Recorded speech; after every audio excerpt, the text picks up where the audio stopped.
Okay, this is our demonstration now on flood barriers, and what we've got here, we've got two products. One is the traditional type barrier, and we've also got the slot-in type barrier, which we'll come to in a minute. Okay, Mike? This barrier here is of fiberglass moulding. With this one, you've got the seals. The seals on this one are created from a sponge at the back and beneath the barrier. You actually install this on the property.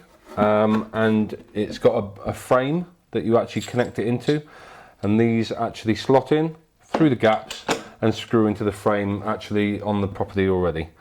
With these, you have to make sure when you're screwing these in that you don't cross thread them, for one. Secondly, you have to make sure that you do them on alternatives, so you're actually sealing the barrier in all points equally, because if you seal the one corner on its own, you'll create a leak at the bottom. So with this one, as you can see from the inside, you've got 3 more points to seal. So you're looking to seal them all equally across to make a firm seal all the way around the bottom of the barrier and the sides of the barrier. That'll give you the best protection, and it's fit for purpose then. Okay, and what's important to know about these barriers, this one is the screw-in one. You can also get a clip-in barrier, which actually creates a better seal, because it actually clips in. It's a bit similar to these clips that we'll show you later. But the important thing to realise about the clip-in one on this barrier is that you still need about 30 or 40 millimetres below the threshold of the door to be able to get those seals in on the bottom of the barrier. The other thing to talk about is that the barriers typically come about 600 millimetres in depth, but they do come in 900 millimetres.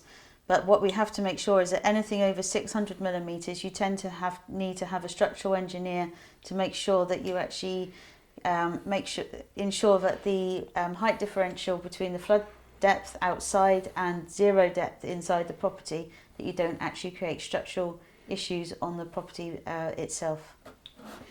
Okay, so that's that barrier there. We move across to a different type. This is actually the one that you install, zero threshold.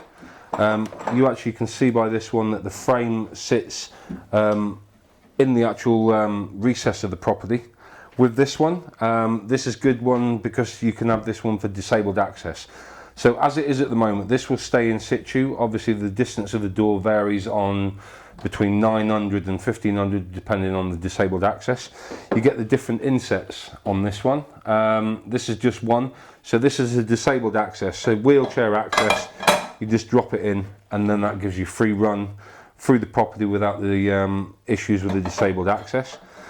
These come in all various types and sizes, different colours, and there's many on the market. This is a BS Kitemark product, which we like to use because it's actually tested and actually gives you the performance that you're looking for.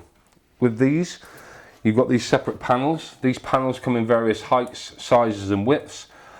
With these, what you actually do is slide them into the unit, like so. This one here, obviously as you go up to your 600 and 900 in depth, you actually build these layers up. There's a rubber seal on each to actually seal that product in place. Once you've got all the barrier in position, you lock off. Same procedure as the last one, by doing these grub screws on one and the other, and continue equally across the 4 points. Once you've got the 4 points equally done, what that does is a rubber seal at the back of this door that actually pushes the plates here against the back of the door to create the seal. Also, once you've finished, these are the latches that actually drop into the top. What these do is actually screw down to the base of the product, which actually seals the base rubber at the bottom of this unit. So you screw these down, both lock in, as so. Screw down, just don't over tighten, just actually nip them into place equally, and that's it. You are actually set. This barrier is actually installed. With the installation of this one, because there's all moving parts, these have to be maintained either 6 monthly or 12 monthly. The panels themselves, because they've got rubber seals on them, you have to make sure that you're actually protecting them rubber seals when obviously not in use. They can come in bags of various types and sizes that you can actually protect the rubbers on this unit.